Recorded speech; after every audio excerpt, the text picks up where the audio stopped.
Hello दोस्तों, तो कैसे हो आप सब लोग। आप लोग क्या अनसुनी कहानियों के शौकीन हो? तो आज एक वही अनसुनी कहानी सुनाने जा रहा हूँ आप सबको।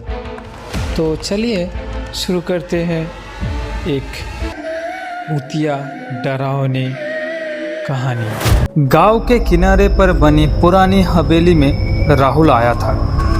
शहर की भाग दौड़ से तंग आकर उसने सोचा कुछ दिन शांति में बिताएगा।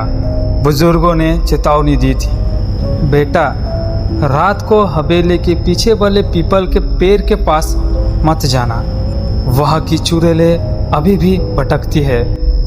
राहुल ने हंसा, चुड़ैल अंकल वो तो फिल्मों में होती है। पहली रात ठीक ठाक बीती। दूसरी रात को करीब 2 बजे उसे बाहर से हल्की हल्की पायल की आवाज़ आई। वो खिड़की से झांका। चांदनी रात में एक स्त्री खड़ी थी। लंबे काले घने बाल कमर तक लहरा रहे थे, सफ़ेद साड़ी पहने हुए। उसका चेहरा बेहद खूबसूरत था, लेकिन आंखें पूरी तरह काली थी, जैसे 2 गहरे कुएं। कौन हो तुम? राहुल ने डरते हुए पूछा। उसके दांत नुकीले और लाल थे। मैं तुम्हारी अकेलीपन की साथी, आ जाओ ना, बाहर ठंड है।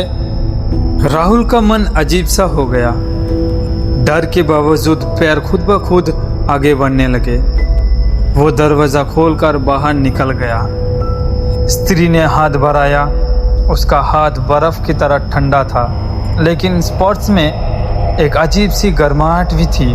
मेरा नाम सुनीता है, उसने फुसफुसा कर कहा और राहुल को पीपल के पेड़ की ओर ले चली।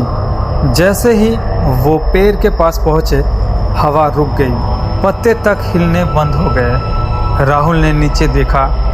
स्त्री के पैर जमीन पर नहीं थे, उल्टे थे और नाखून लंबे काले खून से सने। राहुल के शरीर में सनसनी दौड़ गई। वो पीछे हटना चाहा, लेकिन स्त्री ने उसका हाथ कसकर पकड़ लिया। कहाँ जा रही हो प्रेम? उसकी आवाज़ अब पहले जैसी मीठी नहीं थी। ये खरखराती जैसे सूखी हड्डियों को रगड़ रही हो। 300 साल से मैं भूखी हूँ। मेरे पति ने मुझे जिंदा जला दिया था। अब मैं हर मर्द से अपना बदला लेती हूँ। राहुल चीखा और भागने की कोशिश की। चुड़ैल ने एक झटके में उसे हवा में उठा लिया। उसके बाल अचानक लंबे होकर राहुल के गले में लिपट गए, जैसे सांप। देखो कितना सुंदर है तेरा गला। राहुल ने देखा, चुड़ैल का चेहरा बदल रहा था। सुंदर चेहरा सड़ने लगा, आंखें निकलकर लटकने लगी, मुंह फटकर कान तक चला गया, जीभ 2 फीट लंबी होकर लटक गई। मुझे छोड़ दो, राहुल रो पड़ा। चुड़ैल ने अपना मुंह राहुल के गले पर रखा। पहले तो उसने चूमा जैसे कोई प्रेमिका, फिर नुकीले दांत गड़े, खून का फवारा छूटा।